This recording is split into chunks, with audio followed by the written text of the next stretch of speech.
ലോക്സഭാ മണ്ഡല പുനർനിർണയത്തിന് എതിരെ സംയുക്ത പ്രവർത്തന സമിതി രൂപീകരിക്കാനായി തമിഴ്നാട് മുഖ്യമന്ത്രി എം.കെ. സ്റ്റാലിൻ വിളിച്ച യോഗം ഇന്ന് രാവിലെ 10 മണിക്ക് ബിജെപി ഇതര പാർട്ടികളിൽ നിന്നുള്ള മുഖ്യമന്ത്രിമാരും മുൻ മുഖ്യമന്ത്രിമാരും നേതാക്കളും പങ്കെടുക്കുന്ന യോഗം ഫലത്തിൽ കേന്ദ്ര സർക്കാരിനെതിരായ യോജിച്ച പോരാട്ടത്തിനുള്ള തുടക്കമാകും. ബിജെപി നേതൃത്വത്തിലുള്ള കേന്ദ്ര സർക്കാരിനെതിരെ യോജിച്ച പോരാട്ടമാണ് തമിഴ്നാട് മുഖ്യമന്ത്രി എം.കെ. സ്റ്റാലിൻ ലക്ഷ്യമിടുന്നത്. ലോക്സഭാ മണ്ഡല പുനർനിർണയം നടപ്പാക്കിയാൽ നഷ്ടം വരുന്ന സംസ്ഥാനങ്ങളിൽ നിന്നുള്ള ബിജെപി ഇതര പാർട്ടികളെയാണ് യോഗത്തിലേക്ക് ക്ഷണിച്ചിട്ടുള്ളത്.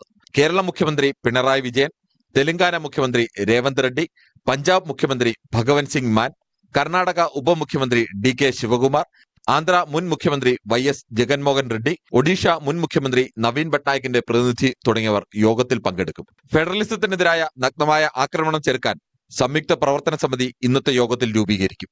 പ്രതിപക്ഷ പാർട്ടികൾ ഭരിക്കുന്ന സംസ്ഥാനങ്ങളോടുള്ള കേന്ദ്ര സർക്കാരിന്റെ വിവേചന നിലപാടും യോഗത്തിൽ ചർച്ചയാകും. തമിഴ്നാട്ടിൽ ഡി.എം.കെ. നേതൃത്വത്തിൽ നടക്കുന്ന ഹിന്ദി വിരുദ്ധ സമരത്തിന്റെ കൂടി ഭാഗമാണ് യോഗം എന്ന വിലയിരുത്തലുണ്ടായിരുന്നു. ഹിന്ദി വിരുദ്ധ സഖ്യമായി മാറരുതെന്ന കോൺഗ്രസ് അടക്കമുള്ള പാർട്ടികളുടെ അഭിപ്രായം മാനിച്ച് ഇത് യോഗത്തിൽ ഉന്നയിക്കാൻ സാധ്യത കുറവാണ്. ഒരു മന്ത്രിയെയും എം.പിയെയും അയച്ചാണ് സ്റ്റാലിൻ മുഖ്യമന്ത്രിമാരെ യോഗത്തിന് ക്ഷണിച്ചത്. ലോക്സഭാ തെരഞ്ഞെടുപ്പ് കഴിഞ്ഞതോടെ ഇന്ത്യ സഖ്യവുമായി അകന്ന മമതാ ബാനർജിയെയും യോഗത്തിന് ക്ഷണിച്ചിട്ടുണ്ട്. എന്നാൽ മണ്ഡല പുനർനിർണയത്തിൽ ലാഭമുണ്ടാകുന്ന സംസ്ഥാനങ്ങളിൽ നിന്നുള്ള ഇന്ത്യ സഖ്യ നേതാക്കളായ അഖിലേഷ് യാദവ്, ഉദ്ധവ് താക്കറെ തുടങ്ങിയവരെ യോഗത്തിന് ക്ഷണിച്ചിട്ടില്ല. ജനസംഖ്യാ നിയന്ത്രണം നടപ്പാക്കിയതിന്റെ പേരിൽ സംസ്ഥാനങ്ങളെ ശിക്ഷിക്കാനുള്ള നീക്കം അനുവദിക്കില്ലെന്ന വാദമാണ് നേതാക്കൾ ഉന്നയിക്കുന്നത്. ഇന്നത്തെ യോഗത്തിൽ ഏതെല്ലാം നേതാക്കൾ പങ്കെടുക്കുമെന്നതും പ്രധാനമാണ്. National desk, news 18. ലോക്സഭാ മണ്ഡലം പുനർനിർണയത്തിൽ തമിഴ്നാട് മുഖ്യമന്ത്രി എം.കെ. സ്റ്റാലിൻ വിളിച്ച യോഗം ഇന്ന് 10 മണിക്കാണ് ചേരുന്നത്. നമ്മൾ സൂചിപ്പിച്ചതുപോലെ തന്നെ മുഖ്യമന്ത്രി പിണറായി വിജയനും തെലങ്കാന, പഞ്ചാബ് മുഖ്യമന്ത്രിമാരും യോഗത്തിൽ പങ്കെടുക്കുന്നുണ്ട്. മുഖ്യമന്ത്രി പിണറായി വിജയൻ ചെന്നൈയിൽ എത്തിക്കഴിഞ്ഞിരിക്കുകയാണ്. അതേസമയം തൃണമൂൽ കോൺഗ്രസ് യോഗത്തിൽ നിന്ന് വിട്ടുനിൽക്കും. പിന്തുണ അറിയിച്ച മറ്റ് സംസ്ഥാന മുഖ്യമന്ത്രിമാരും യോഗത്തിനെത്തുമെന്നാണ് പ്രതീക്ഷ. ചെന്നൈയിലെ സ്വകാര്യ ഹോട്ടലിൽ രാവിലെ 10-നാണ് യോഗം ചേരുന്നത്. നാഷണൽ ഡെസ്കിൽ നിന്ന് E.R. രാഗേഷാണ് കൂടുതൽ വിവരങ്ങളുമായി നമുക്കൊപ്പം ചേരുന്നത്. E.R., very good morning. നേരത്തെ നമ്മൾ സൂചിപ്പിച്ചതുപോലെ തന്നെ ഈ മണ്ഡല പുനർനിർണയത്തിനെതിരായിട്ടുള്ള ഒരു കൂട്ടായ്മ എന്നതിനപ്പുറം കേന്ദ്രത്തിന്റെ നയങ്ങൾക്കെതിരായുള്ള ബിജെപി ഇതര സംസ്ഥാനങ്ങളുടെ ഒരു യോജിച്ച കൂട്ടായ്മയായി, ഒരു പോരാട്ടമായി ഈ യോഗത്തെ കാണാൻ സാധിക്കുമല്ലേ? ആര്യ, ഭാഷാ വിവാദത്തിന് പുറമെ മണ്ഡല പുനർനിർണയ നീക്കവും കേന്ദ്രത്തിനെതിരെ ആയുധമാക്കുകയാണ് തമിഴ്നാട് സർക്കാർ, DMK. കാരണം ഭാഷാ വിവാദം തമിഴ്നാട്ടിൽ മാത്രം ഒതുങ്ങി നിൽക്കുന്ന ഒന്നാണെങ്കിൽ മറ്റ് ഇതര സംസ്ഥാനങ്ങളെ കൂടി ഒപ്പം ചേർത്തുകൊണ്ടാണ് കേന്ദ്രത്തിനെതിരായ പോരാട്ടത്തിന് M.K. സ്റ്റാലിൻ ഇറങ്ങുന്നത്. കാരണം മണ്ഡല പുനർനിർണയം നിലവിലെ നിശ്ചയിച്ച രീതിയിൽ നടക്കുകയാണെങ്കിൽ വലിയ നഷ്ടം വരുന്ന സംസ്ഥാനങ്ങൾ ദക്ഷിണേന്ത്യൻ സംസ്ഥാനങ്ങളാണ്. ദക്ഷിണേന്ത്യൻ സംസ്ഥാനങ്ങൾക്ക് പുറമെ ഒഡീഷ, ബംഗാൾ തുടങ്ങിയ സംസ്ഥാനങ്ങൾക്കും വലിയ നഷ്ടം സംഭവിക്കും. അതുകൊണ്ട് തന്നെയാണ് ഇത്തരമൊരു നീക്കത്തിന് ഇപ്പോൾ തമിഴ്നാട്, ഒരുപക്ഷെ തമിഴ്നാട്ടിന്റെ ചരിത്രത്തിൽ ഒരു ദേശീയ തലത്തിൽ ഒരു സമരത്തിന് തമിഴ്നാട് മുൻകൈ എടുക്കുന്ന ഒരുപക്ഷെ ആദ്യമായിട്ടാകാം. ഏതായാലും 10 മണിക്ക് ചെന്നൈയിലെ ഗ്രാൻഡ് ചോള ഹോട്ടലിലാണ് യോഗം നടക്കുന്നത്. ദക്ഷിണേന്ത്യൻ സംസ്ഥാനങ്ങളിൽ, പ്രത്യേകിച്ച് 5 ദക്ഷിണേന്ത്യൻ സംസ്ഥാനങ്ങളിൽ 4 സംസ്ഥാനങ്ങളിൽ നിന്നുള്ള ഭരണകക്ഷി നേതാക്കളും ഇന്നത്തെ യോഗത്തിൽ പങ്കെടുക്കും. തമിഴ്നാട് മുഖ്യമന്ത്രി M.K. സ്റ്റാലിന് പുറമെ മുഖ്യമന്ത്രി പിണറായി വിജയൻ, ഒപ്പം തന്നെ തെലങ്കാന മുഖ്യമന്ത്രി രേവന്ത് റെഡ്ഡി തുടങ്ങിയവർ ഈ യോഗത്തിനെത്തും. ഇത് കൂടാതെ മറ്റൊരു ദക്ഷിണേന്ത്യൻ സംസ്ഥാനമായ കർണാടകത്തിൽ നിന്നുള്ള ഉപമുഖ്യമന്ത്രി D.K. ശിവകുമാറും യോഗത്തിൽ പങ്കെടുക്കുന്നുണ്ട്. ആന്ധ്രാപ്രദേശ് നിലവിൽ ഭരിക്കുന്നത് NDA ആണ്. അവിടെ നിന്ന് ഭരണകക്ഷികളാരും ഈ യോഗത്തിൽ പങ്കെടുക്കുന്നില്ല. പക്ഷേ പ്രതിപക്ഷ നിരയിലുള്ള പാർട്ടികൾ പങ്കെടുക്കുന്നുണ്ട്. ആന്ധ്രയിൽ നിന്ന് തന്നെ BRSന്റെ പ്രതിനിധികൾ ഈ യോഗത്തിനുണ്ട്. അങ്ങനെ ഒരു വിശാലമായ കൂട്ടായ്മ രൂപീകരിച്ച ഒരു പ്രതിപക്ഷ ഐക്യവേദി കൂടിയാണ് ഇന്ന് ചെന്നൈയിൽ സംഗമിക്കാൻ പോകുന്നത്. ഏതായാലും പ്രധാനപ്പെട്ട ആവശ്യമായി ഉന്നയിക്കുന്നത് നിലവിലെ രീതിയിലുള്ള മണ്ഡല പുനർനിർണയ നീക്കം അത് ഒഴിവാക്കുക. നിലവിൽ 2026 വരെ ഫ്രീസ് ചെയ്ത് വെച്ചിട്ടുള്ളതാണ് ഈ മണ്ഡല പുനർനിർണയം. അപ്പോൾ അത് 30 വർഷത്തേക്ക് കൂടി നീട്ടുക എന്നൊരാവശ്യമാണ് പ്രധാനമായും ഈ യോഗം അല്ലെങ്കിൽ ആവശ്യപ്പെടാൻ പോകുന്നത്. അല്ലെങ്കിൽ തന്നെ ഈ നിലവിൽ മണ്ഡല പുനർനിർണയം നടത്തുകയാണെങ്കിൽ അത് 1971 സെൻസസ് പ്രകാരം നടപ്പാക്കുക. ഈ ആവശ്യമാണ് പ്രധാനമായും ഈ യോഗം മുന്നോട്ട് വയ്ക്കുന്നത്. അല്ലാതെ നിലവിലെ രീതിയിൽ ജനസംഖ്യ അനുസരിച്ച് നടപടികളുമായി മുന്നോട്ട് പോവുകയാണെങ്കിൽ വലിയ നഷ്ടം സംഭവിക്കും. അതിപ്പോൾ 543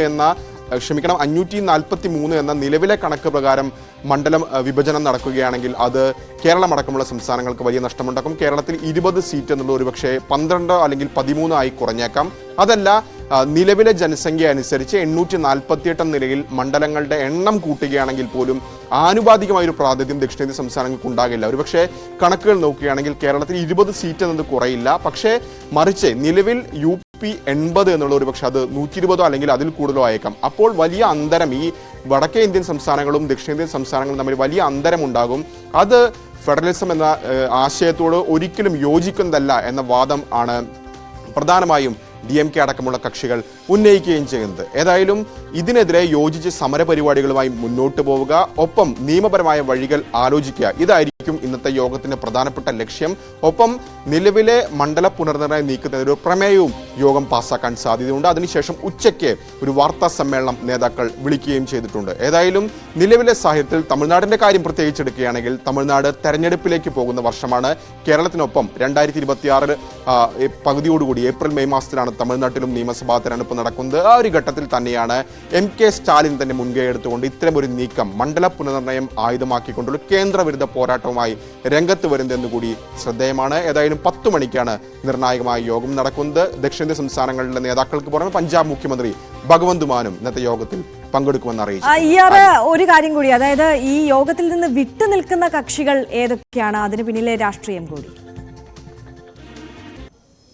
ഏതാണ്ട് 7 മുഖ്യമന്ത്രിമാരെയാണ് പ്രധാനമായും ഈ യോഗത്തിലേക്ക് MK സ്റ്റാലിൻ ക്ഷണിച്ചത്. നേരത്തെ സൂചിപ്പിച്ച പോലെ തന്നെ ഒരു മന്ത്രിമാരെയും ഒപ്പം തന്നെ ഒരു MP-യെയും അടക്കം അങ്ങനെ 2 പ്രതിനിധികളെ അയച്ചുകൊണ്ടാണ് ഈ നേതാക്കളെയൊക്കെ തന്നെ മുഖ്യമന്ത്രിമാരെ ക്ഷണിച്ചിരുന്നത്. ഇപ്പോൾ കേരളത്തിലേക്ക് വന്നത് നോക്കുകയാണെങ്കിൽ IT മന്ത്രിയായ പളനിവേൽ ത്യാഗരാജനും ഒപ്പം തന്നെ MP കൂടിയായ തമിഴച്ചി ആണ് കേരളത്തിൽ എത്തിയിരുന്നത്. അപ്പോൾ അങ്ങനെ വലിയ ഒരു മുന്നേറ്റത്തിനായി ഈ മറ്റ് ഇതര പാർട്ടികളൊക്കെ ഒപ്പം നിർത്തുക എന്ന് കണക്കൂട്ടിക്കൊണ്ട് തന്നെയാണ് നേരിട്ടെത്തി, ഫോൺ കോളിലല്ല നേരിട്ടെത്തി ഇവരെയൊക്കെ തന്നെ ക്ഷണിച്ചത്. അങ്ങനെ 7 മുഖ്യമന്ത്രിമാരെ യോഗത്തിലേക്ക് ക്ഷണിച്ചിരുന്നു. അതിൽ ചന്ദ്രബാബു നായിഡു ഉണ്ട്, ഒപ്പം ഒഡീഷ മുഖ്യമന്ത്രിയെയും ക്ഷണിച്ചിട്ടുണ്ട്. ഒഡീഷ നിലവിൽ ഭരിക്കുന്നത് BJP ആണ്.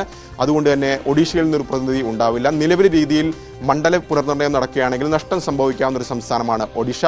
നേരത്തെ സൂചിപ്പിച്ച പോലെ ആന്ധ്രയുടെ കാര്യമെടുക്കുകയാണെങ്കിൽ അവിടെ NDAയുടെ ഭാഗമാണ് TDP. അപ്പോൾ TDP നേതാക്കളും ഇന്നത്തെ യോഗത്തിൽ പങ്കെടുക്കില്ല എന്ന് അറിയിച്ചിട്ടുണ്ട്. ഇതിന് ഒഴികെയുള്ള മറ്റ് സംസ്ഥാനങ്ങളൊക്കെ തന്നെ പങ്കെടുക്കുന്നുണ്ട്. പക്ഷേ പശ്ചിമ ബംഗാൾ ഏതായാലും പ്രതിനിധിയെ അയക്കില്ല എന്നാണ് അറിയിച്ചിട്ടുള്ളത്. അതിന്റെ കാരണം എന്തെന്ന് തൃണമൂൽ കോൺഗ്രസ് വ്യക്തമാക്കിയിട്ടില്ല. മറിച്ച് ക്ഷണമുള്ള എല്ലാ ഭരണകക്ഷികളും ഒപ്പം തന്നെ പ്രതിപക്ഷത്തുള്ള കക്ഷികളൊക്കെ തന്നെ പങ്കെടുക്കുന്നുണ്ട്. ഇപ്പോൾ തെലങ്കാനയുടെ കാര്യമെടുക്കുകയാണെങ്കിൽ അവിടെ BRS അവർ പ്രതിപക്ഷത്താണുള്ളത്. KT രാമറാവു ഇന്നത്തെ യോഗത്തിൽ പങ്കെടുക്കുമെന്ന് അറിയിച്ചിട്ടുണ്ട്. അങ്ങനെ ഒരു വിശാല കൂട്ടായ്മ, പ്രതിപക്ഷ കൂട്ടായ്മ കൂടി ഒരുങ്ങുകയാണ് ചെന്നൈയിൽ. ഏതായാലും 10 മണിക്കാണ് ഈ യോഗം നിശ്ചയിച്ചിരിക്കുന്നത്. CR രാഗേഷാണ് വിവരങ്ങൾ നൽകിയത്. രാഗേഷ് സൂചിപ്പിച്ചതുപോലെ തന്നെ നിർണായക യോഗമാണ് നടക്കുന്നത്. ഇത് പ്രതിപക്ഷ പാർട്ടികളുടെ ഒരു ഐക്യവേദി കൂടിയായി മാറുന്നു എന്നുള്ളതാണ് സാഹചര്യം. മൈസൂർ